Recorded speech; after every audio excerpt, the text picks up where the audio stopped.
Ini adalah pertempuran antara penyihir terkuat Menara Putih dan iblis dari dunia setan. Para iblis dipimpin oleh pendeta jahat tinggi, sementara Menara Sihir mengikuti perintah Oscar Sage, seorang penyihir level 9 yang memegang gelar Master Menara Sihir. Oscar berhasil mengalahkan para iblis dengan bantuan murid-muridnya, namun kemenangan ini datang dengan biaya yang besar, kerugian dari banyak murid yang dia sayangi. Dan untuk menambah kesedihan, ia tertusuk di jantung. Dengan sedikit waktu yang tersisa, dia menyuruh Etna untuk merawat murid-muridnya. Meskipun dalam saat-saat terakhirnya, dia percaya bahwa meskipun mungkin ia adalah seorang penyihir hebat, dia tidak pernah menjadi pemimpin yang baik. Dengan sesal di hatinya, dia meninggal, dan pengabdiannya menjadi bagian dari sejarah. Tetapi karena ini adalah cerita transmigrasi, dia telah memindahkan diri 20 tahun ke masa depan. Dan begitulah cerita sesungguhnya dimulai. Oscar terbangun dalam tubuh baru segera setelah sehelai kelopak daun melayang melalui jendela dan menyentuhnya. Dia duduk dengan cepat sehingga tangannya tanpa sengaja mengenai pengasuhnya, yang membawa air. Air tumpah semua ke atas orang malang itu. Nama pengasuh ini adalah Frank, dan dia tidak terlalu senang terkena basah karena Oscar. Dia yakin sungguh dia tidak pantas mendapat ini, terutama karena dia yang selama ini merawat Oscar. Yang dia inginkan hanyalah menukar handuk. Frank ingin agar Oscar memperbaiki kebiasaan tidur yang buruk. Sebaliknya, dia sudah selesai menjaga dia. Sementara itu, pikiran Oscar berpacu dengan pikiran-pikiran. Dia tidak yakin mengapa dia tertidur begitu rentan. Dan yang lebih penting, seharusnya dia sudah mati. Secara keseluruhan, sejauh yang dia ingat, hatinya telah terluka oleh Imam Agung. Tetapi sebelum Oscar bisa menyusun segalanya, seorang pria marah dan kurang ajar masuk ke dalam ruangan. Pria itu bahkan tidak tahu cara mengetuk. Dia hanya masuk seperti banteng yang marah. Pria itu adalah Elder Maxim, guru Oscar. Frank mencoba menenangkannya, tetapi Maxim terlalu marah untuk mendengarnya. Kali ini, dia bertekad untuk mengajari Oscar pelajaran atas kehinaan yang dia miliki. Namun, baik Frank maupun Maxim tiba-tiba membeku ketika Oscar bertanya mengapa dia masih hidup. Bahkan Maxim merasa ironis bahwa Oscar menyadari bahwa dia hanyalah pecundang yang seharusnya sudah mati lama. Oscar, di sisi lain, memperhatikan jubah Maxim dan menyadari bahwa dia seorang penyihir dari Menara Putih. Jadi, Oscar meminta Maxim menjelaskan situasi saat ini secara detail. Tentu saja, Elder Maxim marah pada keberanian pang kecil ini memerintahinya sambil bersikap begitu bodoh. Maxim hanya dapat menahan kemarahan sebelum mengangkat tangan untuk menamparkan kepalanya Oscar. Melihat tamparan mendekat, Oscar segera memanggil salah satu trik sihirnya, Windset. Dia yakin bahwa ketika pergelangan tangan Maxim menyentuh penghalang tersebut, itu akan mematahkan pergelangan tangannya menjadi dua. Dia ingin tertawa melihat seberapa dangkal dan menyedihkan Maxim, mengangkat tangannya tanpa memikirkan konsekuensinya. Tapi harapan Oscar terbalik saat ia melihat Windset-nya lenyap ketika tangan Maxim semakin dekat. Oscar mulai panik, bingung mengapa sihirnya tidak cukup kuat. Untungnya baginya, meskipun Windset-nya lemah, itu cukup membuat Maxim menarik tangannya kembali dan menghindari memukul Oscar. Maxim nampak puas bahwa Oscar berhasil memanggil naik ke kaca depan, meskipun itu sedikit. Sekarang, Maxim yakin bahwa Oscar tidak telah menyia-nyiakan waktunya dengan tidak melakukan apa-apa. Dia memutuskan untuk menunda tindakan disiplin terhadap Oscar atas penggelapan dana penelitian dan menyarankan Oscar untuk fokus pada pemulihan saat ini. Setelah orang tua itu pergi, Frank berpaling ke Oscar, mempertanyakan keberaniannya karena bertindak begitu kasar di depan Maxim. Tapi Oscar masih tersesat dalam pikirannya, mencoba mencari tahu mengapa kacanya menghilang saat dia melemparkannya dan berapa lama dia tertidur. Sementara itu, Frank memarahinya untuk merapatkan barisnya, terutama karena Elder Maxim sangat intoleran. Tapi Oscar tidak begitu memperhatikan kata-kata Frank. Dia lebih khawatir tentang sihir lemahnya. Sirkuit mana, jumlah mana, dan kebersihan mana, segalanya yang membentuk sihirnya semua berantakan. Putus asa untuk memahami apa yang terjadi pada tubuhnya, Oscar akhirnya memperhatikan Frank dan memintanya tanggal dan waktu. Frank dengan cepat menjawab bahwa hari ini adalah tanggal 21 September. Oscar mulai menyusun puzzle dan menyadari bahwa hari dia melawan Imam Jahat adalah tanggal 28 April yang berarti dia sudah tak sadarkan diri selama 5 bulan. Tapi Frank segera memperbaikinya, berkata bahwa dia hanya tersungkur selama 1 hari. Tentu saja, ini bukanlah tanggapan yang Oscar harapkan. Itu sama sekali tidak masuk akal baginya. Jadi dia hanya menyuruh Frank untuk menelepon Laird. Jika dia tidak ada di sekitar, dia ingin Gila atau Sasa mengunjunginya sebagai gantinya, karena hanya mereka yang bisa memberikannya deskripsi yang akurat tentang situasinya saat ini. Frank tidak yakin mengapa Oscar menyebutkan nama-nama Master Menara yang lebih tua. Lebih penting lagi, mereka sekarang dianggap sebagai pengkhianat, jadi itu membuat kurang masuk akal bahwa Oscar menyebutkan nama-nama mereka. Lihatlah, Lloyd meninggalkan Menara Putih dan menjadi murid dari Master Menara Merah, dan Gila mencuri buku sihir tingkat tinggi dan melarikan diri dengan itu. Satu-satunya orang yang patut disebut di sini adalah Sasa, yang telah menjadi Master Menara Penggali Sihir. Secara alami, Oscar merasa kesal mendengar Frank memanggil mereka pengkhianat dan menuduh mereka melakukan kejahatan yang tidak pernah mereka lakukan. Tapi ketika Oscar melihat sedikit atau tidak ada keraguan di dalam diri Frank, dia menyadari bahwa Frank tidak berbohong, yang berarti Sasa benar-benar adalah Master Menara Penggali Sihir. Meskipun begitu, bagi Oscar tidak masuk akal bagaimana Sasa, yang seharusnya berusia 5 tahun, menjadi Master Menara itu. Sekali lagi, Frank mencoba untuk memperbaiki Oscar, mengingatkannya bahwa Sasa sekarang berusia 25 tahun, bukan 5 tahun. Pada titik ini, tidak ada yang masuk akal bagi Oscar.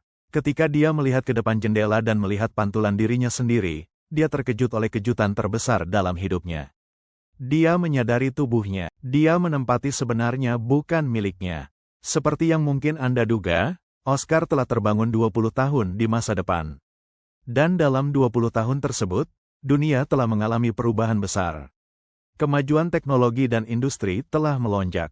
Listrik, mobil, dan hal-hal yang sebelumnya tidak pernah ada, semuanya dimungkinkan berkat revolusi teknik sihir. Saat Oscar menyaksikan dunia baru ini, senyuman tipis melintas di wajahnya. Para teman lamanya pasti akan sangat menyukai tempat ini. Ketika dunia sedang runtuh, satu-satunya yang tersisa dalam pandangan orang adalah keputusasaan. Tapi sudah cukup mengenang, sudah saatnya waktu untuk belajar segala sesuatu tentang pemilik tubuh ini. Pemilik tubuh ini dikenal sebagai Oscar Crucian. Dia dibawa ke Menara Putih pada usia 10 tahun. Sekarang dia berusia 20 tahun, seorang penyihir level 1 dari keluarga bangsawan yang runtuh. Setidaknya orang itu memiliki wajah yang bagus, jadi tidak ada keluhan di sana. Tapi isu utamanya adalah bahwa tubuhnya benar-benar buruk untuk seorang penyihir. Berusia 20 tahun dan masih terjebak di level 1 hanyalah hal yang menyedihkan. Mengenai mengapa Oscar ini kolaps, ternyata, dia menggelapkan dana penelitian untuk membeli eliksir ilegal. Dan begitu dia meneguknya, dia langsung pingsan di tempat. Tidak mengherankan mengapa eliksir itu dianggap ilegal. Jika berhasil, simpanan mananya akan terbanyak beberapa kali lipat.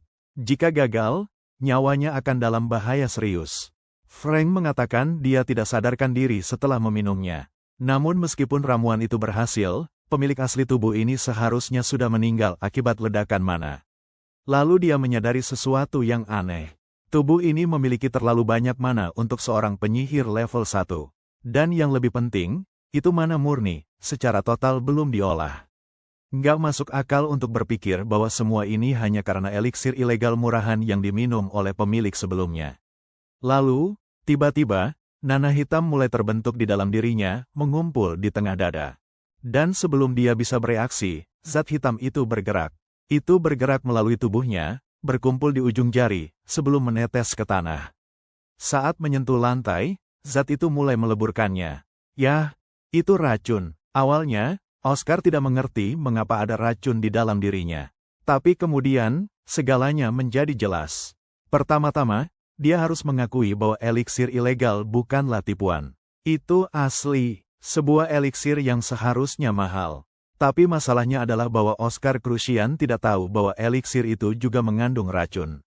Dengan kata lain, dia tidak mati karena ledakan mana. Dia dibunuh dengan racun. Dan racun ini bukanlah zat biasa. Racun ini sangat kuat hingga terlalu berlebihan untuk penyihir tingkat rendah seperti pemilik sebelumnya dari tubuh ini. Jika bukan karena Oscar yang memiliki tubuh ini, tidak ada yang akan pernah mengetahui penyebab sebenarnya dari kematian tragis Oscar Crucian. Dia masih harus mencari tahu siapa yang ada di balik upaya pembunuhan ini.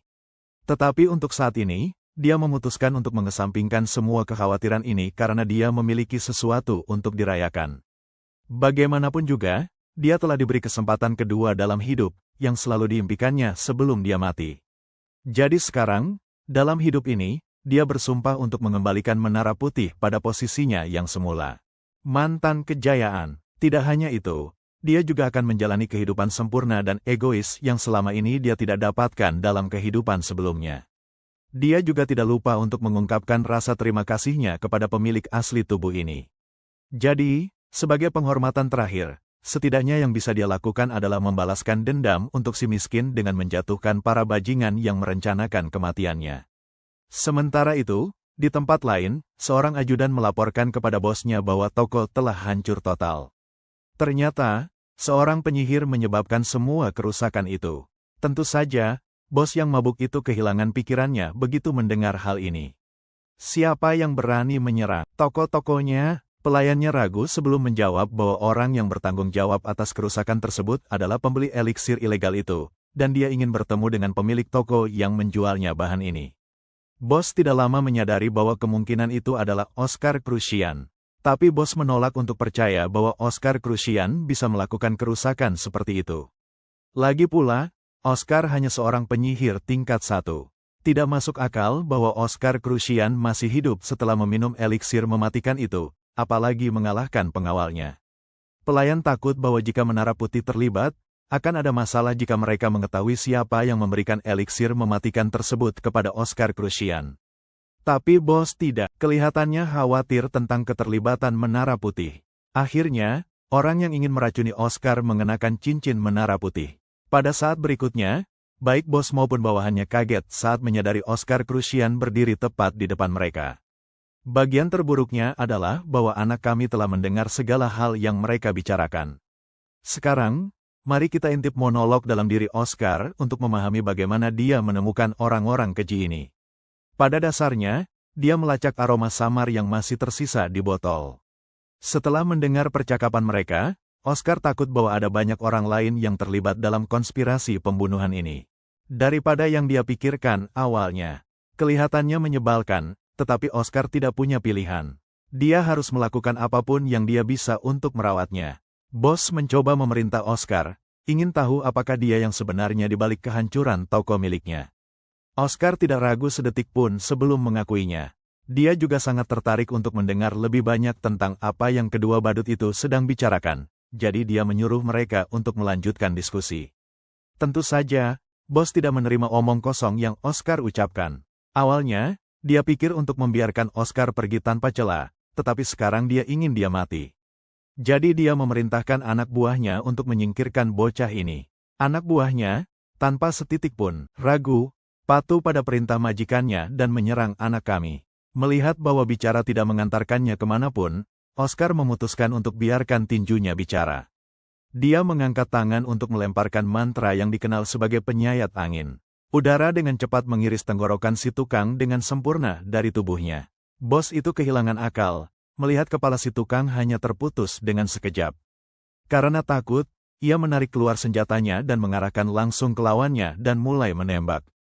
Tapi Oscar bahkan tidak peduli untuk pindah dari tempatnya. Dia hanya melemparkan seperangkat kaca depan.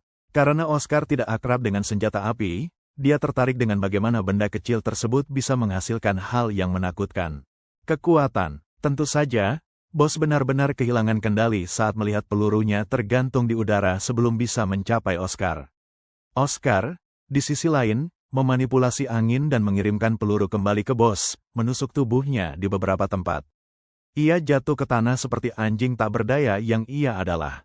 Hanya untuk memperjelas, Oscar membuat si bejat tahu bahwa bawahannya tidak akan datang menyelamatkannya dalam waktu dekat. Semua suara dari ruangan ini diblokir. Secara alami, bos tidak bisa memahami bagaimana seorang penyihir level 1 bisa melemparkan mantra keheningan, yang merupakan mantra sihir level 5. Oscar dengan cepat mengoreksi dengan mengakui bahwa itu bukan sihir keheningan, Ia sebenarnya menggunakan soundbeam. Singkatnya, dia mengikat semua suara ke ruangan ini agar tidak lolos. Kembali ke bisnis. Oscar ingin orang ini menjawab beberapa pertanyaannya jika tidak ingin mendapat lebih banyak rasa sakit yang sudah dia terima. Hal pertama yang ingin dia ketahui adalah siapa di balik komplotan untuk membunuhnya. Tidak mengejutkan, bos, atau kita juga bisa menyebutnya pemilik toko, menolak untuk berbicara, membuatnya mendapat tendangan yang pantas di wajah. Oscar menemukan bahwa orang ini menghargai harga dirinya lebih dari hidupnya sendiri. Tapi, ini tidak menghentikan Oscar dari menyebabkan lebih banyak rasa sakit. Apa yang dilakukan Oscar adalah mengalirkan angin ke dalam tubuh orang itu, membuatnya merasa seperti jika ribuan jarum menusuknya dari dalam. Meskipun anak laki-laki kita biasanya tidak menikmati menyiksa orang, ini adalah satu-satunya cara baginya untuk mendapatkan informasi yang dia butuhkan, jadi dia melakukannya. Segera, si brengsek mulai merintih di tanah, wajahnya yang menyedihkan meringis dalam kesakitan. Dia bersedia mengungkapkan segalanya, tapi hanya jika Oscar berhenti menyiksanya. Akhirnya, Oscar memutuskan untuk menunjukkan belas kasihan dan memberikan kelonggaran pada pria itu, meskipun dia menantikan untuk mendengar segalanya tentang dalang di balik konspirasi ini. Pria yang menyedihkan akhirnya buka suara. Dalang memberi mereka sebuah eliksir dan sejumlah uang, menginstruksikan mereka untuk menjualnya kepada Oscar dengan harga murah. Satu-satunya alasannya menerima pekerjaan itu karena dalang tidak menerima penolakan. Mengenai penampilan dalang, pria itu memakai penutup kepala, sehingga mereka tidak bisa melihat wajahnya. Namun, dalang pasti memakai cincin menara putih. Mendengar itu, Oscar dengan cepat menyadari bahwa pria bertopi sengaja memakai cincin menara putih itu untuk mengecoh. Oscar kemudian bertanya kepada pria yang menyedihkan bagaimana bau dalang. Pemilik toko dengan cepat menggambarkan baunya sebagai yang sangat berbeda, sesuatu yang menyegarkan dan jelas, mirip dengan min. Oscar mencatat deskripsi baunya dan melanjutkan ke pertanyaan berikutnya. Dia ingin tahu bagaimana pemilik toko berencana melarikan diri setelah melakukan pembunuhan. Setelah meracuni seseorang dengan eliksir yang dijualnya, pemilik toko mengungkap bahwa Menara Putih saat ini sibuk dengan penarikan diri dari 4 menara sihir utama. Jadi dia tidak berpikir bahwa mereka akan melakukan penyelidikan nyata. Penyebutan penarikan diri dari 4 menara sihir utama menarik perhatian Oscar, sehingga dia mendesak penjaga toko untuk mengungkap lebih lanjut. Penjaga toko yakin bahwa Oscar, yang terdaftar di Menara Putih, seharusnya tahu lebih banyak tentang urusan internal Menara Putih. Sebagai respons, Oscar membenarkan ketidaktahuannya dengan mengklaim bahwa dia kehilangan ingatan setelah meminum eliksir tersebut. Penjaga toko kemudian melanjutkan dengan memberikan semuanya dokumen-dokumen yang relevan terkait dengan konspirasi. Oscar mengambil kertas-kertas tersebut dan mulai membacanya. Pertama-tama, dia mempelajari tentang situasi terkini Menara Putih. Dokumen-dokumen menyatakan bahwa tanggal 28 April ditetapkan sebagai Hari Malam Putih karena Imam Agung meninggal pada hari itu dan Kaisar mengenang pengorbanan Oscar Sage dengan memberikan manfaat besar kepada menara tersebut, termasuk pembebasan pajak selama 30 tahun. Namun, di antara semua menara sihir, Menara Putih adalah yang menghasilkan hasil terburuk tahun lalu. Menara Putih, yang kehilangan segalanya 20 tahun yang lalu, masih belum.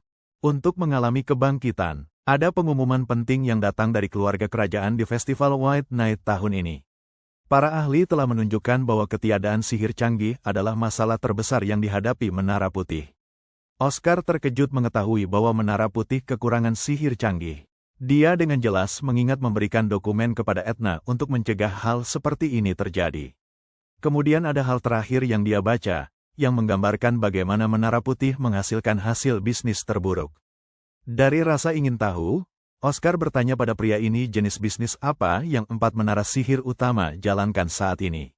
Pria itu mengungkapkan bahwa Menara Kuning di timur, yang mengendalikan petir, membuka era teknik sihir besar. Mereka berkontribusi pada inovasi revolusioner seperti lampu jalan dan mobil. Kemudian ada Menara Biru di selatan, yang berkontribusi pada bisnis air minum, pertanian, dan berbagai macam ramuan. Sedangkan untuk Menara Merah yang berada di padang pasir, mereka bergabung dalam barisan militer dan membantu dalam misi-misi seperti penaklukan monster. Terakhir, ada Menara Putih, yang paling menarik bagi Oscar untuk dipelajari. Ternyata Menara Putih melakukan pengiriman. Oscar benar-benar bingung dengan apa yang dimaksud oleh penjaga toko dengan pengiriman. Oleh karena itu, untuk konteksnya, penjaga toko menjelaskan bahwa mengingat Menara Putih Kantor pos menara dan para pengendara angin yang bisa terbang mempunyai keuntungan besar dalam mengantar barang dengan cepat dan aman. Oscar merasa sangat kecewa dan harinya hancur. Kamu lihat para penyihir bergengsi menara putih terbang tinggi di langit dan memerintah atasnya, simbol kebebasan dan keberanian. Itulah mengapa mereka dibandingkan dengan naga dan Raja Wali. Memikirkan bahwa seseorang memilih bisnis yang begitu konyol bagi menara putih membuatnya merasa benar-benar terkalahkan. Jika saja dia bisa mencari tahu siapa yang memutuskan bisnis ini bagi menara putih, Oscar pasti akan membalasnya dengan nyawa. Tetapi ternyata, adalah sang kepala menara putih yang memilihnya. Usaha, artinya, sebenarnya murid Oscar sendiri yang menanggung malu dengan membiarkan menara putih merosot ke standar yang rendah seperti ini. Berlanjut, Oscar ingin belajar lebih tentang model bisnis menara biru. Meskipun dia memahami bahwa ramuan adalah sumber keuntungan terbesar bagi setiap menara sihir, dia tidak mengerti mengapa industri air minum dan pertanian terlibat dan mengapa menara biru mendorong bisnis-bisnis ini. Pemilik toko akhirnya mengungkapkan bahwa menara biru hampir memiliki monopoli di pasar ramuan, jadi mereka menjual air bersih dengan harga mahal dalam bisnis air minum. Adapun bisnis pertanian, mereka membawa hujan ke daerah-daerah yang mengalami kekeringan. Oscar merasa kecewa setelah mendengar ini. Sejauh yang ia ingat, Menara Putih merupakan pemain terbesar di pasar ramuan sekitar 20 tahun lalu. Jika saja semua metode pembuatan ramuan itu tidak terbakar, masa depan bisa jadi jauh berbeda. Bagaimanapun juga, ia masih penasaran mengapa orang-orang membeli air bersih. Bagi Oscar, tidak masuk akal. Nah, pemilik toko mengungkapkan bahwa orang-orang kaya yang mewah yang berfoya-foya dengan air bersih yang disebut-sebut. Oscar tidak melihat daya tarik dari menghabiskan uang untuk sesuatu yang sebenarnya gratis. Bagi dia, minum air dari sumur sama segarnya. Oscar akhirnya mengerti mengapa Menara Putih tertinggal dari segi keuntungan dibandingkan dengan menara sihir lainnya. Menara lain beroperasi dalam skala yang berbeda. Festival Malam Putih tahun ini adalah kesempatan terakhir bagi Menara Putih untuk membuktikan nilai mereka. Namun, keprihatinan besar yang dimiliki Oscar adalah bahwa hanya tersisa 7 bulan untuk mempersiapkan diri sebelum festival tiba. Tiba-tiba, pedagang di tanah mulai gemetar karena rasa sakit menjalar di seluruh tubuhnya. Kehilangan darah membuat anggota tubuhnya dingin, dan jika ini terus berlanjut, ia mungkin akan mati karena kehilangan darah. Meskipun Oscar tidak yakin apakah ia harus membantu pria ini, ia tidak bisa menyangkal bahwa sang pedagang memiliki. Mencerahkan dia dengan semua informasi yang diinginkannya. Tapi sebelum memutuskan, Oscar melihat catatan yang dimiliki oleh si bajingan tersebut. Apa yang dibaca Oscar di sana sangat mengejutkan. Buku itu secara harfiah mencatat pembakaran rumah, serangan terhadap orang, pemberian pinjaman ilegal, pemerasan barang berharga, dan permintaan pembunuhan. Seluruh buku itu dipenuhi dengan semua pekerjaan bawah tanah kotor yang telah dilakukan si bajingan sepanjang hidupnya. Dengan kekecewaan yang luar biasa, Oscar memutuskan untuk pergi. Omong kosong ini tidak sebanding. Dengan itu, dia melompat dari gedung itu, meninggalkan si pria untuk mati di sana. Kemudian malam itu, lelaki kita akhirnya berhasil masuk ke Menara Putih. Ia merasa benar-benar kelelahan seolah-olah akan pingsan. Sungguh menyedihkan bahwa ia merasa kelelahan setelah menggunakan beberapa mantra dasar. Ia bahkan tidak yakin apakah tubuh lemah ini dapat menghadapi sihir lanjutan yang direncanakan untuk digunakan di masa depan. Anda lihat, apa yang membuat Oscar Sage menjadi penyihir terbesar dalam sejarah manusia adalah penguasaannya dalam sihir arsip angin. Ia mencoba menggunakannya, namun sihir itu tiba-tiba menghilang. Sebelum melangkah lebih jauh, ia memutuskan untuk melakukan pemeriksaan menyeluruh terhadap kondisi tubuhnya. Pertama, ia menjalankan pemindaian sihir. Ketika pemindaian berlangsung, ia merasa seharusnya mempelajari lebih banyak tentang pemilik tubuh ini untuk memahaminya lebih baik. Jadi ia menggenggam Oscar, menghancurkan buku profil dan mulai membacanya. Ternyata, Oscar menghancurkan adalah pewaris pangeran menghancurkan dan satu-satunya yang selamat dari kebakaran mansion yang tragis. Dunia sihir mengakui kecerdasannya sejak dini, dan ekspektasi begitu tinggi sehingga faksi-faksi berbeda saling berperang hanya untuk merekrutnya. Selama 6 tahun di Fakultas Sihir Akademi Kekaisaran, ia tidak pernah mendapatkan nilai kurang dari penuh. Dengan tesis luar biasanya, ia berhasil membuktikan tanpa ragu bahwa ia adalah seorang jenius.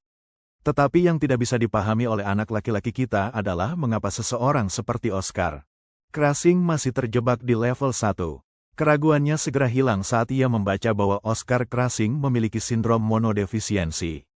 Bro memiliki potensi menjadi seorang penyihir besar, yang mampu mewakili seluruh generasinya, tetapi sindrom monodefisiensinya menghalangi kemajuannya. Berita ini benar-benar mengejutkan. Akhirnya terungkap mengapa orang ini masih terjebak di level 1. Dia memahami sihir lebih baik dari siapapun, tetapi karena kondisinya, dia tidak bisa memanfaatkannya.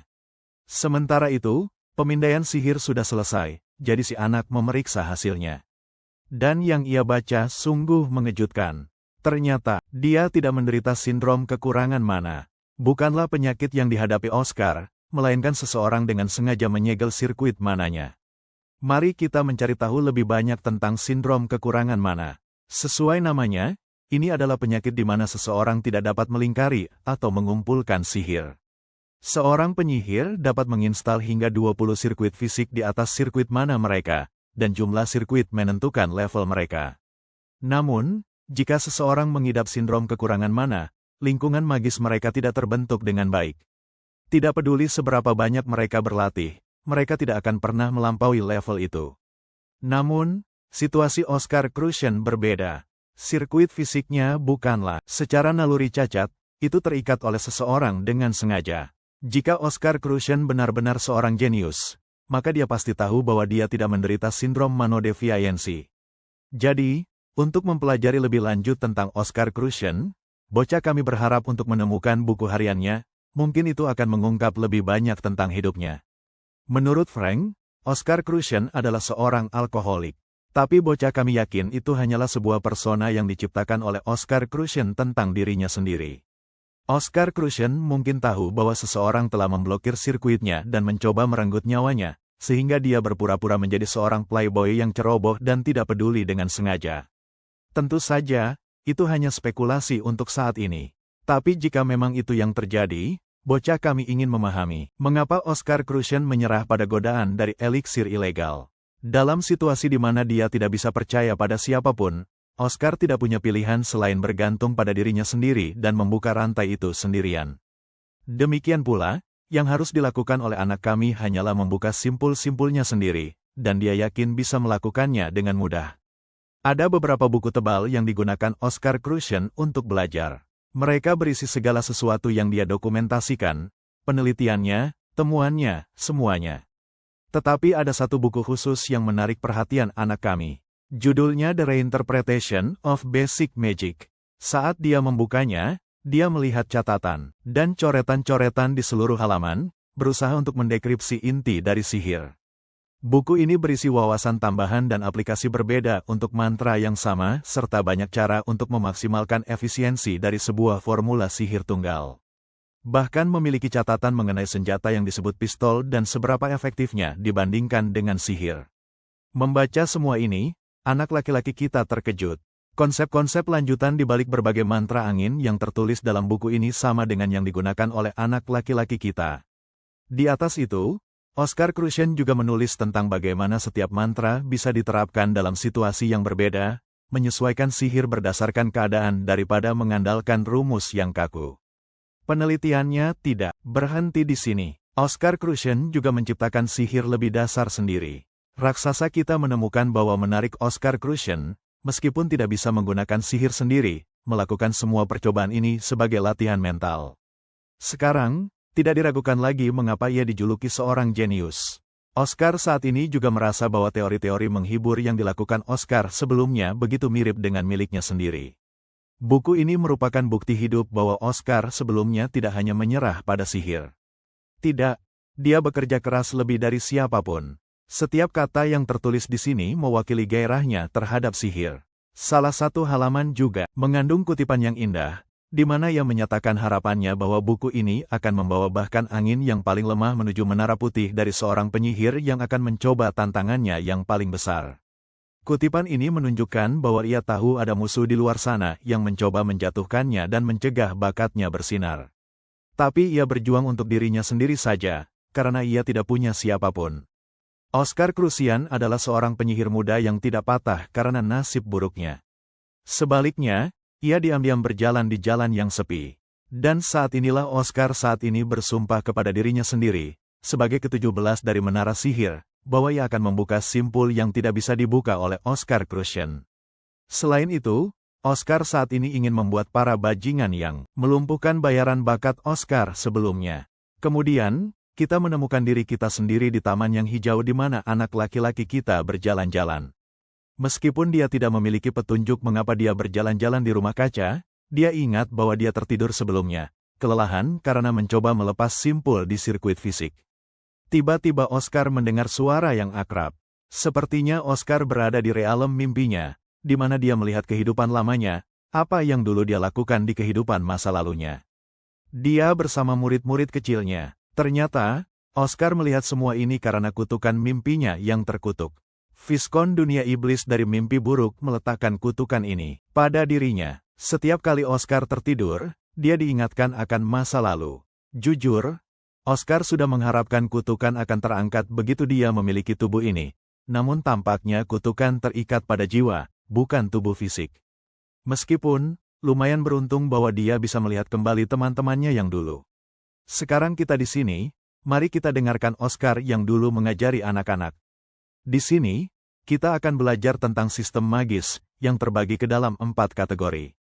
Pemberkahan, pemercepatan, keseimbangan, dan jenis khusus. Magi mungkin terlihat sama secara fisik, namun sebenarnya mereka dikategorikan berbeda. Menara Putih mengejar jenis harmonisasi dan sihir angin cocok untuk mereka. Terbaik, bocah lelaki berambut hitam ini adalah Lloyd Scout, berusia 9 tahun. Kemudian ada bocah perempuan berambut merah, Sasha Mas, berusia 5 tahun. Kita juga belajar bahwa setiap menara ajaib memiliki jenis magis yang disukainya, karena setiap jenis memiliki karakteristiknya sendiri.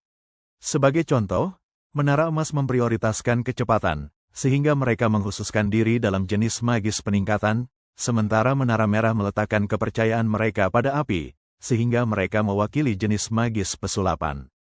Menara biru dan putih sama-sama mengkhususkan diri dalam jenis magis keseimbangan.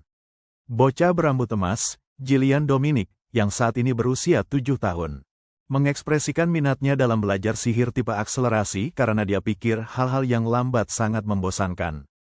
Tapi Oscar mengingatkan anak yang bersemangat bahwa dia tidak bisa sembarangan memilih tipe apapun, karena setiap orang secara bawaan lahir dengan kecenderungan untuk suatu sihir tertentu. Sasha kemudian bertanya dengan rasa penasaran bagaimana mereka bisa mengetahui kecenderungan yang mereka lahirkan. Untuk menjawab pertanyaannya, Oscar membuat lingkaran sihir kecil di tanah dan memberitahunya untuk memperpanjang jari telunjuknya dan mencoba menggunakan mantra yang tertulis di atasnya.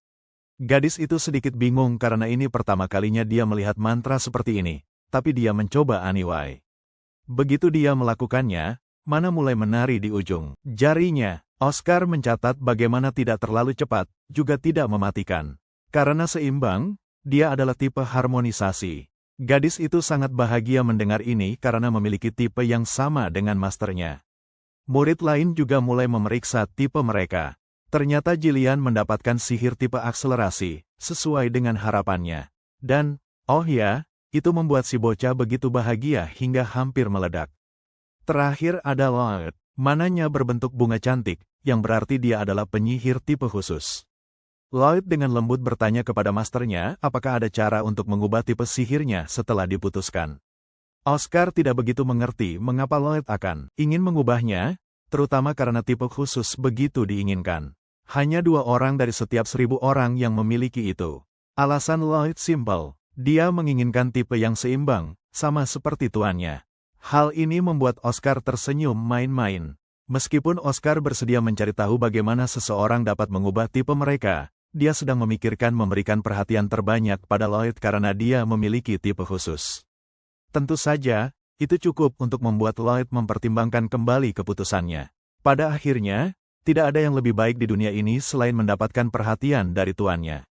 Jadi, untuk jaga-jaga, dia ingin Oscar mengonfirmasi apakah benar-benar akan memberinya pelajaran pribadi dan semua perhatian khusus. Oscar mengonfirmasi hal ini tanpa sedikit pun keraguan. Anda lihat, ahli sihir tipe khusus akan kesulitan untuk berkembang tanpa guru yang tepat. Jadi, wajar saja jika Lloyd mendapat perlakuan istimewa. Akhirnya, Lloyd mengubah pikirannya dan mengakui bahwa tipe khusus tidak buruk sama sekali. Tapi, untuk berjaga-jaga, dia ingin gurunya berjanji mengadakan pelajaran pribadi tersebut. Dan dengan demikian, mereka berdua melakukan janji jari. Jangan lupa tentang anak laki-laki kita yang sedang memperhatikan dirinya sendiri bersama murid-muridnya. Pemandangan tersebut begitu menghangatkan hati saat Oscar mengingat kembali bagaimana Lloyd disebut sebagai pria janji karena alasan ini. Tiba-tiba, Oscar terbangun ketika pengumuman menggema dari ruang siaran. Pesan tersebut adalah, secara khusus ditujukan padanya, memanggilnya ke lab 4202 segera. Saat dia menuju lab yang ditunjuk, dia merenungkan kemajuannya. Dia sekarang telah membuka 12 dari 20 sirkuit fisik, meninggalkan 8 sirkuit lainnya. Selain itu, dia telah mendapatkan 2 jalur sirkuit mana, yang membuatnya secara resmi menjadi magi level 2. Saat memasuki kantor, dia menemukan Elder Maxim dari bab pertama menunggu. Ketika Maxim melihat Oscar, dia menanyakan kabar keadaannya. Sang Elder telah mendengar dari mulut ke mulut bahwa kenangan Oscar kembali. Oscar mengkonfirmasi hal ini, dan Maxim terlihat senang mendengar respons yang begitu positif. Sedikit tentang Maxim, dia pernah menjadi juniornya Oscar pada masa lalu. Sekarang, pada usia 45 tahun, dia menjabat sebagai tetua Menara Putih. Meskipun dia masuk ke menara itu bertahun-tahun setelah Oscar, waktu telah membuatnya menjadi seorang tetua dengan haknya sendiri. Jujur sampai kekurangannya dan rajin, Oscar selalu percaya bahwa juniornya itu memiliki masa depan yang cerah. Oscar mengingat bagaimana Maxim dulu sering mengikutinya, memanggilnya dengan sopan sebagai senior. Melihat ekspresi nostalgia Oscar, Maxim bertanya alasan di balik senyum samar yang terukir di wajahnya. Namun, dia memindahkan percakapan ke depan, mengungkap laporan tentang 2 kematian terkini, bos keluarga Gordon dan kepala pelaksana. Maxim bertanya apakah Oscar mengetahui sesuatu tentang ini. Oscar dengan segera menjawab bahwa meskipun sebenarnya tidak ada yang istimewa yang harus ia katakan, ada alasan yang dapat dibenarkan di balik kematian mereka. Lalu dia menjatuhkan bom. Para pria itu telah mencoba membunuhnya. Dia menjelaskan bahwa ramuan itu diracuni, dan biaya komisi serta ledger merupakan bukti, dan dia mencurinya dari rumah bos keluarga Gordon. Maxim akhirnya menyusun benang merah, menyadari bahwa keadaan terbaring di tempat tidur Oscar kemungkinan besar karena percobaan pembunuhan ini. Oscar mengonfirmasi kecurigaannya dan lebih lanjut mengungkapkan bahwa ketika dia menghadapi mereka, mereka mencoba untuk membunuhnya. Namun, dia berhasil membela diri dan kembali dengan bukti itu. Buku besar berisi detail pembunuhan kontrak. Maxim mengakui ini dan meyakinkan Oscar bahwa dia akan memastikan insiden itu ditutup sebagai pembelaan diri, menjauhkan Oscar dari tuduhan pembunuhan. Oscar merasa lega mendengarnya. Dengan masalah itu terselesaikan, Oscar memberikan permintaan pribadi. Dia ingin bertemu dengan pembuat menara ajaib Sasa. Karena permintaan ini dalam kemampuan Maxim untuk memberikan, ia tidak melihat alasan untuk menolak. Selain itu, dia teringat bagaimana Oscar sering memiliki diskusi tentang sulap dengan sang master menara sihir di masa lalu, membuat permintaan ini menjadi lebih masuk akal. Pengungkapan ini membuat Oscar terkejut, karena dia tidak menyadari bahwa Oscar sebelumnya sudah berbicara dengan Sasa sebelumnya. Sekarang dia penasaran tentang apa isi dari percakapan tersebut. Namun, Maxim mengungkapkan bahwa pertemuan awal yang mungkin dengan sang master akan dalam 6 bulan, yang bertepatan dengan Festival Malam Putih. Alasan dari penundaan ini adalah sang master sedang dalam perjalanan bisnis, menangani komisi penting. Hal ini tidak diterima dengan baik oleh Oscar, dan dia bertanya-tanya mengapa sang master menara sihir akan melakukan hal-hal sebesar itu untuk apa yang terlihat seperti tanggung jawab kecil. Sebagai jawaban, berdasarkan penjelasan pria tua, sang maha penyihir saat ini sedang absen, sehingga sang guru harus mengemban tugas mereka juga. Dengan rasa ingin tahu, Oscar menanyakan tentang level saat ini dari sang master menara sihir. Maxim mengungkapkan bahwa dia adalah seorang maha penyihir level 7. Mendengar hal ini, Oscar merenungkan bagaimana, pada usianya, dia sudah mencapai level 9. Mengingat bakatnya, dia percaya bahwa seharusnya dia setidaknya sudah mencapai level 8 sekarang, sehingga dia tidak yakin apa yang menahannya. Mengubah topik, Maxim membahas laporan, menyebutkan bagaimana pemotongan tubuh-tubuh itu terlihat sangat bersih. Hal ini menimbulkan pertanyaan, apakah Oscar telah mulai berlatih sihir serangan lagi? Oscar mengkonfirmasi bahwa ia hanya berlatih saat ia merasa ingin melakukannya. Setelah diskusi mereka selesai, Oscar diberhentikan. Begitu Oscar pergi, wakil penguasa menara sihir Hamil Glimwith segera muncul di kantor Maxim. Hamil mendorong Maxim untuk tidak terlalu ketat dengan Oscar. Namun, Maxim yakin bahwa Oscar layak mendapat teguran jika ia terlibat dalam kesulitan. Meskipun Maxim mungkin benar, Hamil masih khawatir tentang Oscar karena dia yang membawanya masuk ke Menara Putih. Merefleksikan pertemuannya baru-baru ini dengan Oscar, Maxim mengingat bagaimana dia telah memanggil sebuah kaca depan. Meskipun itu hanya mantra sihir dasar, menjadikannya sempurna, menginstalnya dalam beberapa hari hampir tidak mungkin. Ini berarti bahwa Oscar pasti telah diam-diam belajar dengan sangat keras. Dengan ini di dalam pikirannya, Maxim meyakinkan Glimwith bahwa Oscar memang individu yang bekerja keras. Dengan demikian, Glimwith pergi untuk menghadiri pertemuan para sesepuh di mana Elder Fidelina sudah menunggu. Sementara itu, Oscar berjalan-jalan di sekitar rumah kaca yang sama yang pernah ia lihat dalam mimpinya. Saat ia bergerak melalui lingkungan yang subur, ia bertemu dengan pengurus tempat tersebut. Meskipun pengurus tersebut tampak mengenali Oscar, dia sendiri tidak mengingat lelaki itu karena alasan yang jelas.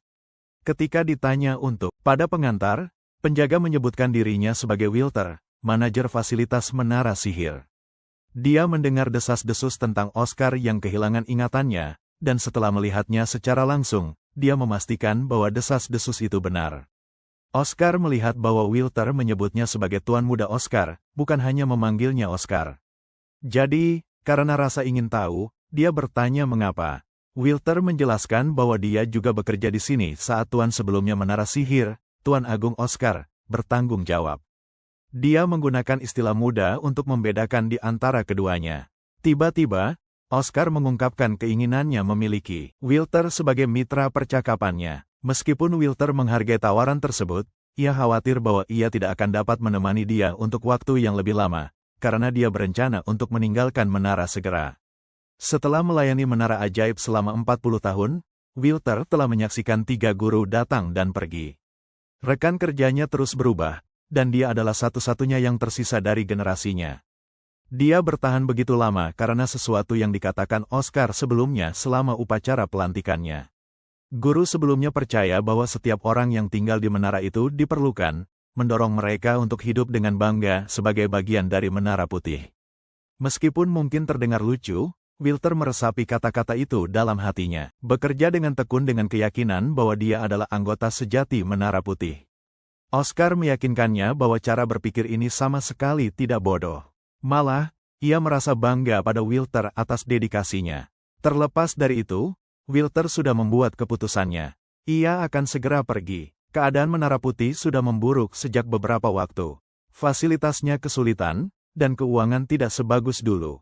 Bulan depan, 40 tahun pelayanannya akan secara resmi berakhir, dan ia akan menerima penghargaan untuk masa pengabdian panjangnya. Secara kontekstual, semua anggota non-mage Menara Putih menerima medali penghargaan masa pengabdian panjang dan imbalan finansial setelah menyelesaikan 20 dan 40 tahun. Orang-orang yang telah melayani selama 40 tahun menerima 200.000 lonceng, jumlah yang cukup besar untuk membeli rumah di sebagian besar kota besar. Namun, Menara Putih tidak lagi mampu memberikan hadiah sebesar itu. Untuk membayarnya sebanyak itu, banyak orang harus mengambil risiko hidup dengan menerima komisi-komisi yang berisiko tinggi hanya untuk memenuhi kebutuhan. Wilter, yang tidak ingin menjadi beban, tidak ingin menerima hadiah begitu besar sementara Menara Putih sedang berjuang. Bagi dia, tempat ini telah seperti rumah kedua. Oscar merasa tersentuh ketika menyadari betapa buruknya situasi keuangan Menara Putih.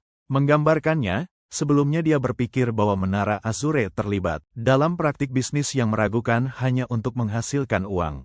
Tapi sekarang ia menyadari kebenaran. Bukan Azure Tower yang bodoh.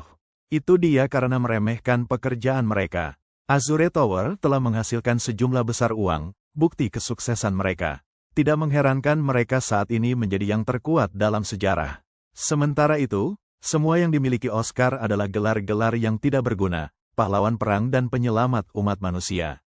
Terhormat seperti yang mereka bisa, mereka tidak berarti apa-apa jika dia bahkan tidak bisa memastikan imbalan bagi mereka yang telah mendedikasikan hidup mereka untuk Menara Putih. Wilter tiba-tiba membuatnya sadar dari pikirannya. Dia melihat Wilter merawat tangannya yang berdarah. Tampaknya Bro telah mengencangkan tinjunya begitu keras. Dalam frustrasi bahwa kukunya telah menembus telapak tangannya. Meskipun terluka, Oscar lebih khawatir tentang kapan Wilton berencana untuk pergi.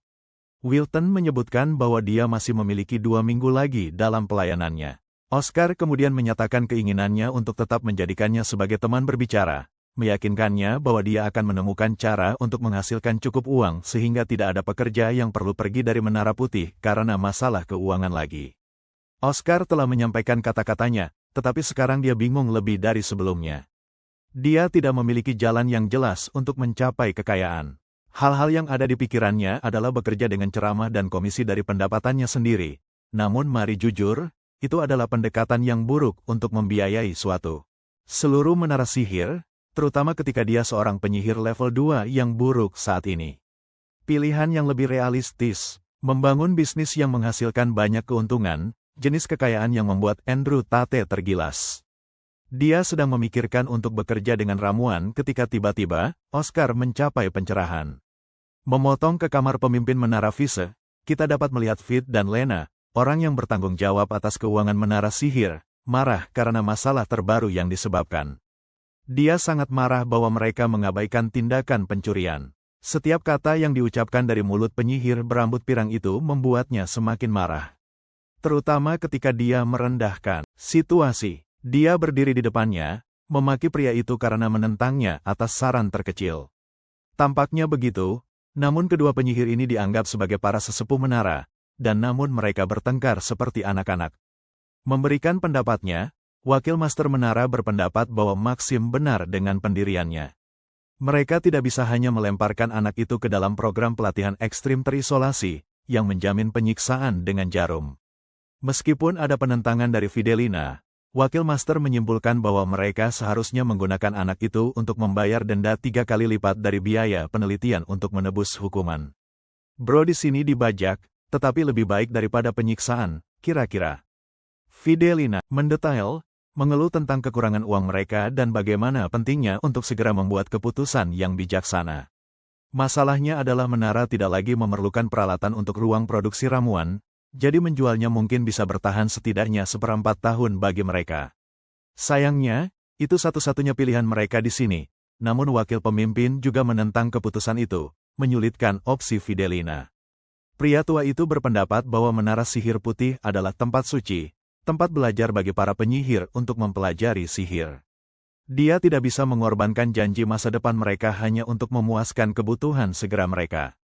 Maksudku, si tua itu benar, tapi berbicara tidak akan menciptakan kekayaan dari hampir tidak mungkin. Fidelina sedang memberikan alasan ke-13-nya dengan tajam, mengingatkan wakil penguasa bahwa mereka telah berjuang selama 2 dekade sekarang dan bahwa seharusnya ia hanya menyerah pada seorang penyihir ajaib yang akan muncul dari hampir tidak mungkin dan menyelesaikan semua masalah mereka. Mendengar kata-katanya yang dingin, wakil penguasa menara ragu untuk merespons ketika tiba-tiba seseorang datang untuk mengunjungi mereka. Itu adalah pria muda jenius berambut hitam, Oscar Crucian, yang telah datang untuk berbicara dengan wakil penguasa. Sebenarnya, dia datang dengan sebuah saran, atau lebih tepatnya sebuah permintaan, untuk membantunya memulai bisnis. Bayangkan jika Anda sangat bangkrut, lalu temanmu mengatakan kepadamu untuk memulai sebuah bisnis.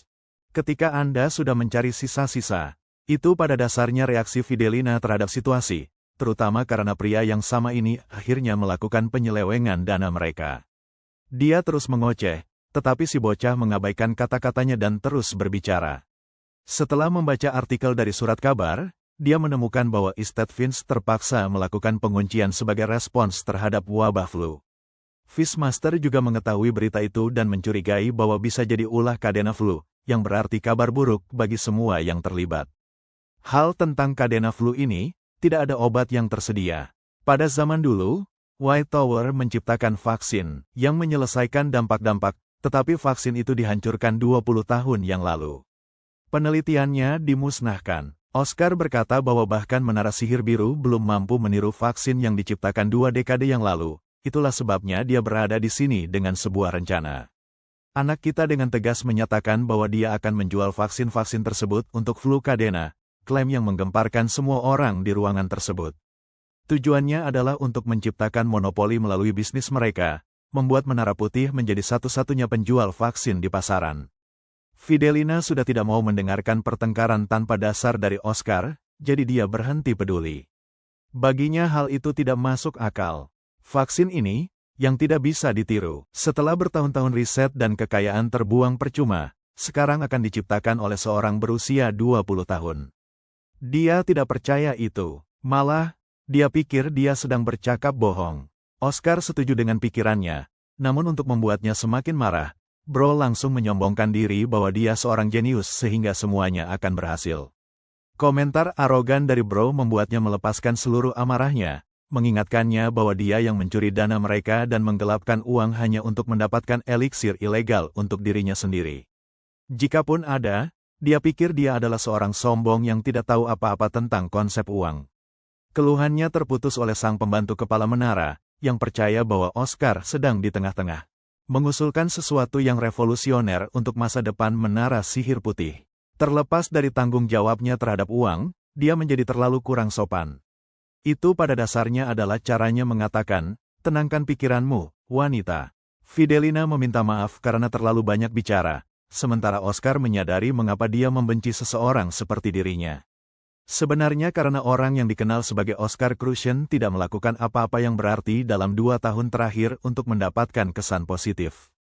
Bagaimanapun juga, ia maju dengan keyakinan atas ide tersebut, percaya bahwa itulah keberuntungan masa depan mereka.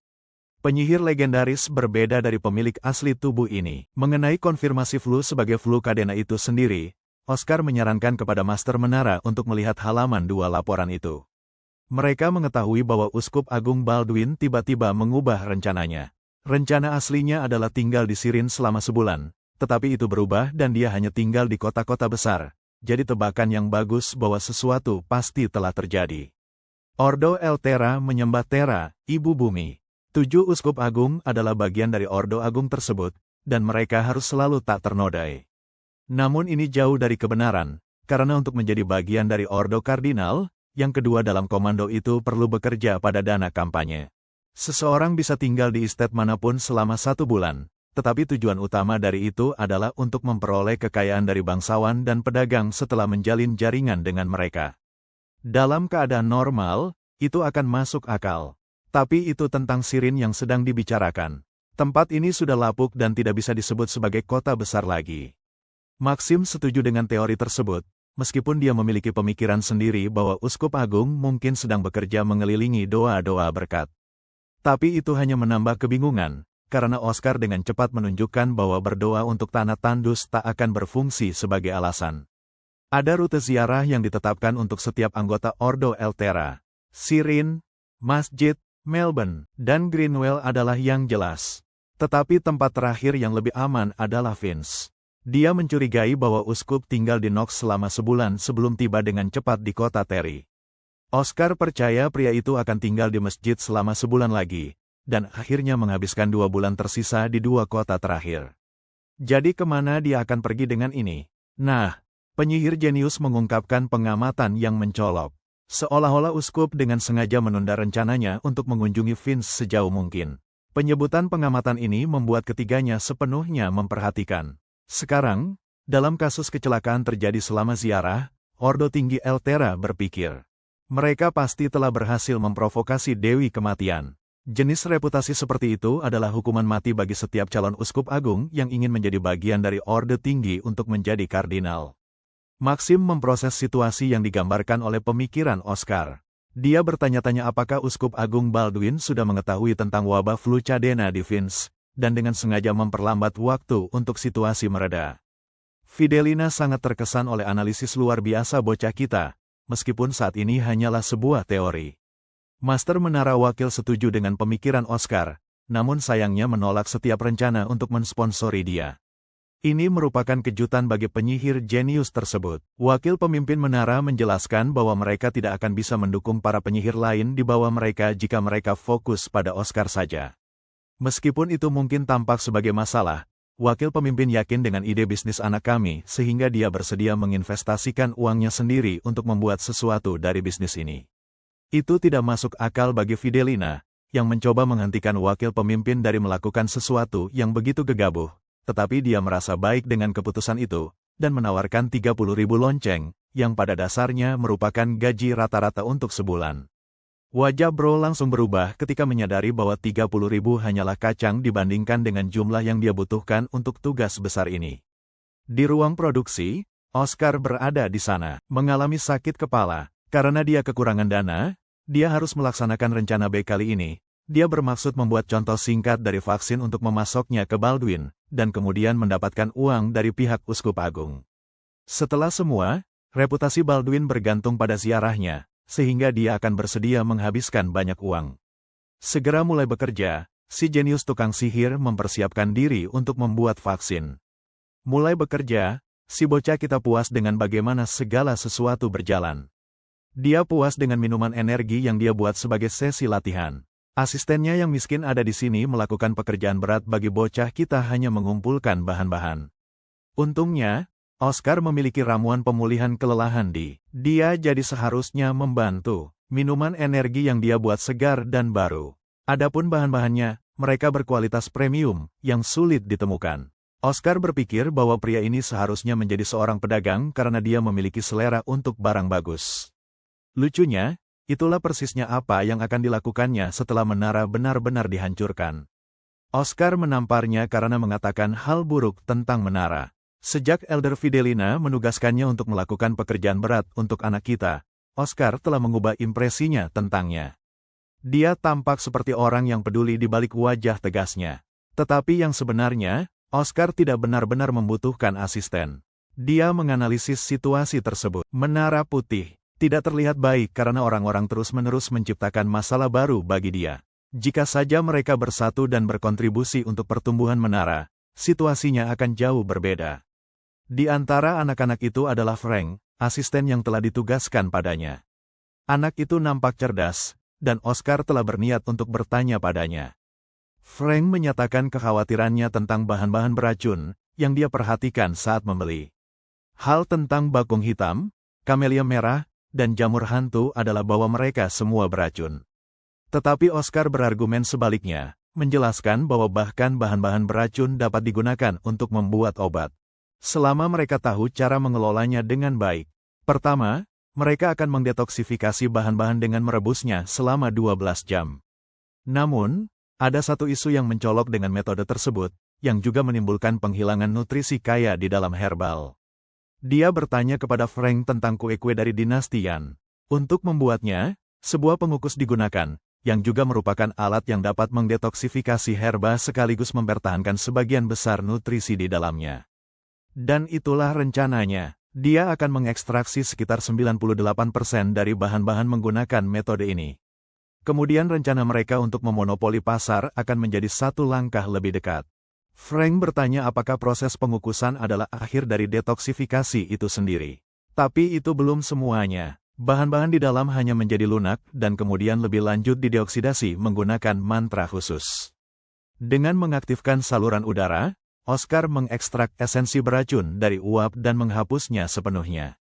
Sisa uap itu murni, tidak mengandung sedikit pun racun di dalamnya. Jadi sekarang, satu-satunya yang tinggal adalah mencampur kembali komponen-komponen menjadi satu ramuan. Akhirnya, obat yang mustahil untuk flu Cadena akhirnya diciptakan. Frank terdiam oleh apa yang terjadi. Bahkan dia disuruh untuk mencobanya sendiri, tetapi bukan seperti dia dapat melakukan apa yang si jenius penyihir baru saja melakukannya sendiri. Dia bahkan tidak tahu cara melakukan pelemparan ganda. Memulai sihir penguras udara, anak itu memperlihatkan beberapa pengendalian mana yang tidak stabil, tapi secara keseluruhan tampil lebih baik dari ekspektasi awal Oscar. Berjuang untuk menjaga sihir, anak itu mencapai batasnya. Oscar melanjutkan untuk meledeknya karena tidak dapat melempar ganda. Frank menunjukkan bahwa itu tidak masuk akal baginya untuk mengharapkan kemampuan pelemparan ganda saat dia bahkan belum mencapai level 4. Oscar memberinya kesempatan unik untuk belajar teknik rahasia darinya. Kunci untuk membuka kemampuan ini adalah dengan menciptakan partisi terpisah di dalam otakmu. Hemisfer kiri fokus pada sihir A, dan hemisfer kanan fokus pada sihir B. Dengan menerapkan saran ini, Frank langsung mulai bekerja dan segera menunjukkan potensi dengan pesulapannya. Sekarang dia berhasil belajar bagaimana melakukan sihir ganda, yang jauh lebih mudah daripada yang dia kira. Oleh karena itu muncul pertanyaan, mengapa ini adalah teknik rahasia jika begitu mudah dipelajari?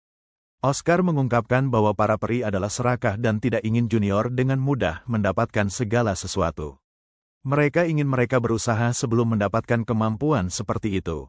Namun tradisi semacam ini tidak lebih dari sebuah rintangan dalam pertempuran kekuasaan, karena teknik seperti ini terbukti krusial dalam saat-saat seperti itu. Saat ini, Menara Putih sangat membutuhkan informasi terbaru dengan sumber pengetahuan yang lebih kaya. Oscar senang bahwa dia mulai melakukan perubahan di sini. Dia juga terkesan dengan bakat bawaan Prancis untuk melakukan segalanya dengan tepat pada percobaan pertamanya. Dia sekarang jauh lebih bahagia daripada sebelumnya, dan bahkan lebih bersemangat untuk melayani Oscar dengan rempah-rempah segar.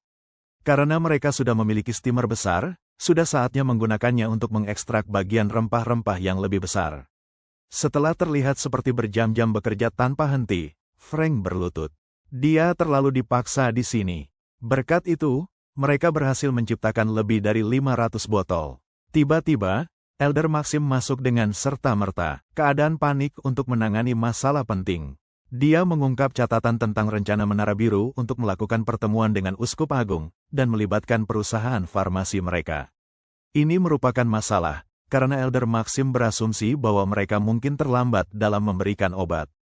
Oscar menyadari bahwa musuh-musuh mereka juga telah merencanakan strategi, dan jika dengan cara apapun mereka berakhir membentuk kontrak dengan Uskup Agung terlebih dahulu, rencana mereka sudah selesai.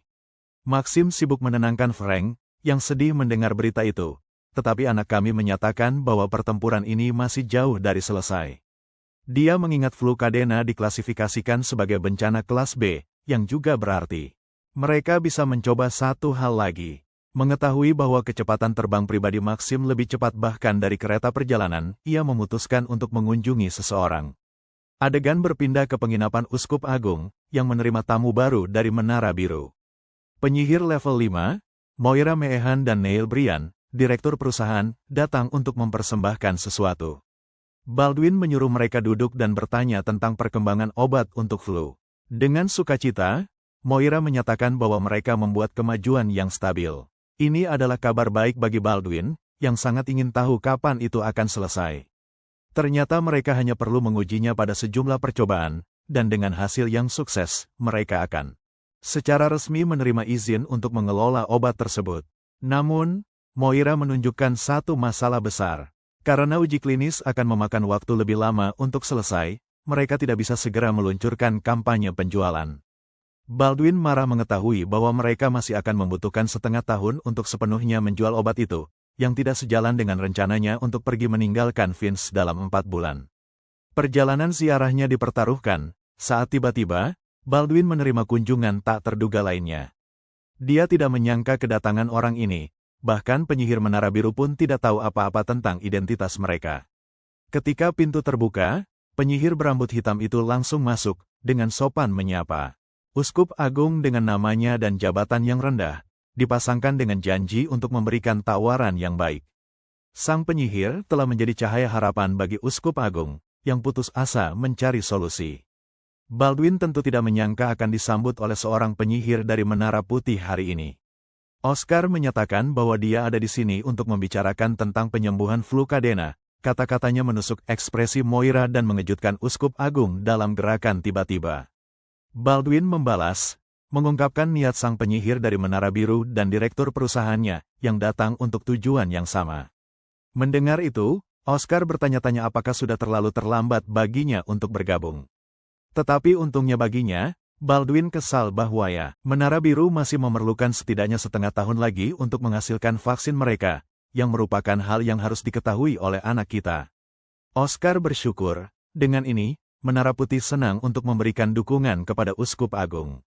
Mendebarkan dengan tuduhan tiba-tiba, Moira menuduh sang penyihir atas kebohongan liciknya, percaya bahwa para penyihir Menara Putih yang menyedihkan tidak memiliki dana atau sumber daya untuk bahkan menghasilkan sejumput obat yang mustahil. Baldwin mempertimbangkan hal itu dan meminta nama penyihir muda itu lagi. Setelah Oscar memberitahunya nama belakangnya, Baldwin melanjutkan untuk bertanya apakah bocah itu benar-benar menemukan sesuatu yang menjanjikan.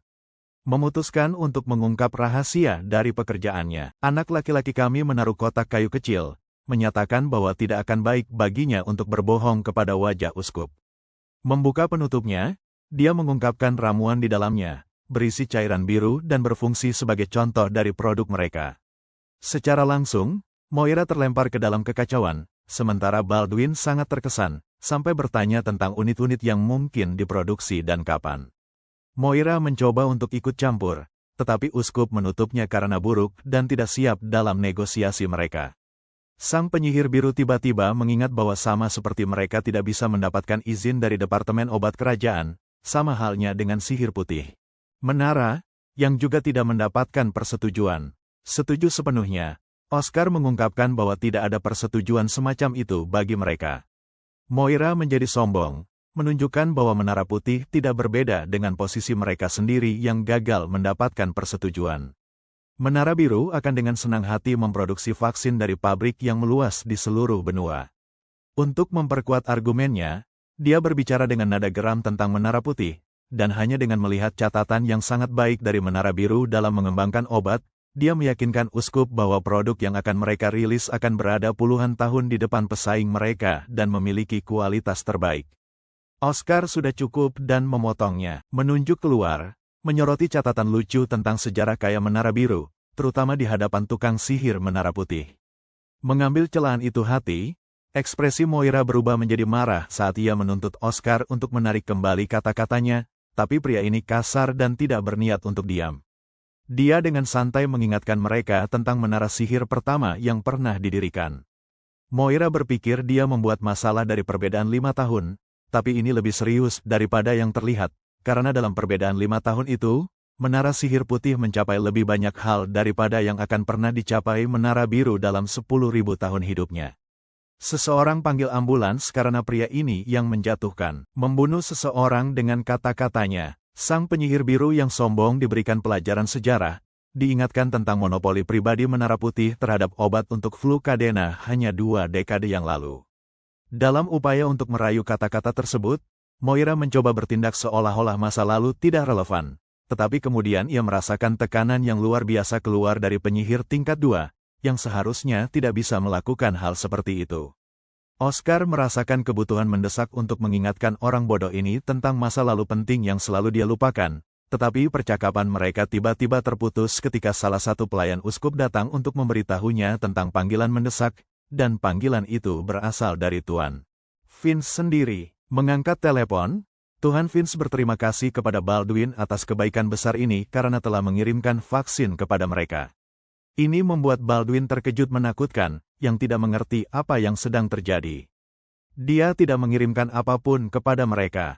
Ternyata, pemimpin White Tower menyatakan bahwa dia diminta oleh Baldwin untuk mempersiapkan vaksin secara rahasia, dan semuanya berjalan bagus karena obatnya bisa menyembuhkan setiap pasien dalam waktu beberapa jam. Seperti sebuah berkah dari Dewi, yang merupakan kombinasi kata-kata yang disukai Uskup Agung dengar. Oscar dengan santai menikmati reaksi mereka. Wajah Moira semakin memburuk seiring dengan berlanjutnya panggilan. Tidak ada efek samping yang jelas, dan Tuan Vince bahkan siap menerima kloter kedua. Kembali ke beberapa saat sebelumnya, kita belajar bahwa Elder Maxim meninggalkan keputusannya kepada uskup untuk memutuskan, tetapi Baldwin mengambil alih percakapan dan menyatakan bahwa mereka akan mengirim kloter kedua segera setelah siap, sangat menghibur sang Tuhan. Panggilan berakhir, dan Baldwin lebih bahagia dari sebelumnya, bertanya apakah Oscar bertanggung jawab atas ini. Setelah dikonfirmasi, Moira melenguh atas tindakan yang dilakukan melawan hukum mereka, namun Oscar memotong omongannya yang tak tertahankan. Pertama dia memberinya pelajaran sejarah, jadi sekarang dia senang untuk mengajari sedikit tentang hukum terkait perang. Moira berpikir, dia mengubah topik. Tapi itu hanya membuat penyihir jenius bertanya-tanya apakah orang telah menjadi terlalu puas dalam 2 dekade yang lalu. Oscar mulai dengan menyatakan apa yang terjadi 22 tahun yang lalu. Hanya satu senjata yang bertanggung jawab atas melenyapkan kehidupan manusia dalam pertempuran mereka melawan iblis. Bukan pedang tajam atau tombak, tapi pandemi mematikan. Sadar bahwa mereka harus bertindak cepat, para penyihir saat itu mulai melakukan penelitian untuk menghasilkan obat, dan tindakan tertunda dari FDA menyebabkan banyak nyawa hilang. Saat itulah pernyataan baru ditambahkan ke hukum mereka, mengkategorikan perawatan khusus untuk dikecualikan dari persetujuan di tengah perang. Ini berarti bahwa mereka akan tetap tidak terpengaruh oleh hukum FDA. Sama seperti orang normal lainnya, Moira menunjukkan bahwa mereka jelas tidak sedang berperang, jadi itu tidak masuk akal. Untuk menutup mulutnya lagi, Oscar mengungkapkan bahwa 3 kasus memenuhi syarat sebagai situasi perang. Yang pertama adalah ketika negara-negara yang saling bertentangan sedang bertempur satu sama lain. Yang kedua adalah ketika terjadi pemberontakan dari dalam. Kondisi terakhir adalah ketika bencana terklasifikasi peringkat B atau di atasnya sedang merajalela. Dan sekarang, karena Flukadena terklasifikasi sebagai B, mereka, sekali lagi, terbebas dari mengikuti hukum-hukum FDA. Moira terbelalak saat mengetahui ini. Informasi, sementara Direktur Perusahaan Farmasi berpendapat bahwa mereka bisa dengan mudah mengirimkan perawatan sendiri juga untuk melakukan apa yang baru saja dilakukan oleh Menara Putih. Namun, Baldwin berpikir mereka terlalu bodoh. Pertama-tama, Menara Putih memenangkan perlombaan. Dan kedua, sekarang Lord of Vince yakin bahwa Uskup Agung bekerja sama dengan Menara Putih. Itulah mengapa dia tidak bisa hanya mengingkari kata-katanya lagi. Dihadapkan pada keputusasaan, CEO perusahaan bahkan memohon untuk menurunkan harga, tetapi Baldwin mengetuk tinjunya di kursinya, mengingatkan mereka bahwa ia tidak bisa membeli reputasi dengan uang. Uskup Agung sudah mendengar cukup dari kedua orang tersebut, dan ia tidak lagi tertarik untuk melakukan apapun. Jenis negosiasi dengan para pria. Pertempuran psikologis dimenangkan, dan Menara Biru runtuh dalam kekalahan. Moira bangkit dan ketika mereka berpisah, ia bersumpah akan membalas dendam suatu hari nanti. Tapi anak lelaki kita lucu, karena ia berpikir apa jenis dialog film yang jahat ini dipersiapkan sebelum mengucapkan kalimat konyol seperti itu. Menabur garam di luka, Oscar mengungkapkan bahwa ia sudah mendaftarkan paten untuk pengobatan tersebut, yang berarti para pria ini benar-benar kacau. Untuk menjual obat mereka sendiri, Menara Biru harus membeli biaya ke Menara Putih, karena jika tidak, pekerjaan mereka selesai. Kemarahan Moira mungkin sebanding dengan panas 1000 matahari. Pria ini marah dari tempatnya berdiri. Dia keluar dari ruangan sementara direktur perusahaan dengan cepat mengikutinya, menyusuri melintas di depan Oscar. Penyihir itu segera menyadari bahwa pria ini mengenakan aroma yang unik, aroma mint yang jelas seperti yang dia diberitahukan sebelumnya. Oscar telah menemukan targetnya, tetapi sekarang bukan waktu yang tepat untuk mengejarnya. Baldwin memberitahu penyihir itu untuk duduk agar mereka dapat melanjutkan percakapan mereka secara pribadi. Dia sudah cukup terkesan oleh pekerjaan Oscar, tetapi sekarang dia penasaran tentang harga mereka, bahkan sampai membocorkan permintaan Blue Tower sebesar 2 juta lonceng.